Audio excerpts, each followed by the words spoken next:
আসসালামু আলাইকুম। আমি আসছি চাংরা ব্র্যান্ডের বাজার নাইব আলী ভাইয়ের বাদাম জমিতে। আমি এখানে মাটিতে লিটোসিন, মেনসার এবং প্রথম ফুল আসা ভাব সেলটিমে একবার দিয়েছিলাম।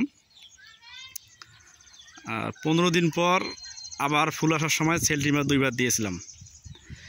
এখন আমরা ভাইকে তো শুনবো ভাইয়ের বাদামের কি অবস্থা। ভাই একটু বলেন তো আপনার বাদামের কি অবস্থা। ভাই আপনার কথা মতোই আমি প্রথম যখন 2টা একটা করে বাদামে ফুল আইসে তখন আমি সেলটিমা ব্যবহার করি প্রথমটি। জি। তারপরে আপনার মেনসার এবং লিটোসিন সারের সঙ্গে মিক্সার করে আপনার পরামর্শ অনুযায়ী দেই। তা মোটামুটি আমি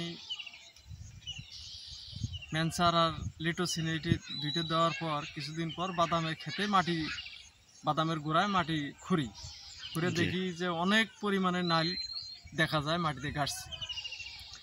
তাই এখন যেটা বুঝতেছি আমি 15 দিন পর আবার আপনার সেলটিমা দিছি, দেওয়ার পর এখন আপনার সামনেই আমি গাছ তুললাম, যেহেতু আমার জমিতে এসে পড়ছেন আপনি, এই কারণে আপনার সামনেই আমি গাছ তুললাম। এই গাছটা হলো আমার জমির আর এই গাছটা হলো অন্য লোকের এক জমির। তা বাদাম মোটামুটি 17-18টা বাদামের কম বেশি বেঁচে গেছে। সর্বোচ্চ অন্য জমির বাদাম সর্বোচ্চ গাছ যেটা সেটা আমি করেছি। আর আমার জমির মনে করেন যে আমি চোখ মুঞ্জে একটা গাছ তুলছি, যে আমার প্রতিটা বাদামের গাছতেই মোটামুটি আলহামদুলিল্লাহ 35-40টা মানে এটা বাদাম আছেই। তাই এই হলো আপনাদের।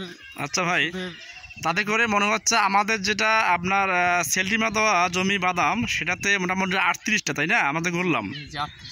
আর আপনি যেটা অন্য জমি থেকে নিয়েছিলেন সেটাতে 24টা, তাই না? 24টা পাইলাম। তাহলে এক থোকার মধ্যে 16টা বাদাম পার্থক্য, তাই না? আপনার কি মনে হয় আমাদের সেলটিমা দেওয়া খেতে কি বাদাম ফলন বেশি হবে না? অবশ্যই ফলন বেশি হবে। বাদামটারও সাইজ দেখেন অনেক। হ্যাঁ, বাদামের সাইজ। বাদাম এটা হলো লরি বাদাম, এটাও হলো লরি বাদাম। জি।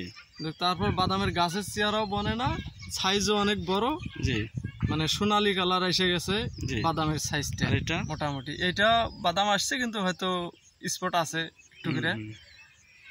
আসলে আমরা এটা জানি বুঝি না যে ফসলে ভালো জিনিস ব্যবহার করলে ভালো ফসল পাওয়া যায়। এই জিনিসটা আমরা কৃষক আসলে জানি না, বুঝি না। যদিও বুঝি তো হেসকারির কারণেই এটা হয়। তা আপনাদের মাধ্যমে যাই হোক, আপনারাও চেষ্টা করবেন আমাদের মতো কৃষকের হাতে ভালো জিনিস ওঠায় দিতে। ভাই তো মোটামুটি 5-6 বিঘা মাটি বাদাম লাগাইছেন না? জি ভাই, আমি আমাদের পদ্ধতিতে এবার খুব ভালো লাগলো, তাই না? হ্যাঁ, মোটামুটি বাদামের আশা করি ফলন বেশি হবে। আশেপাশের জমির চেয়ে 2 মণ বাদাম হলে আমার জমিতে ফলন বাড়বে। ধন্যবাদ ভাই। আসসালামু আলাইকুম। ওয়ালাইকুম আসসালাম।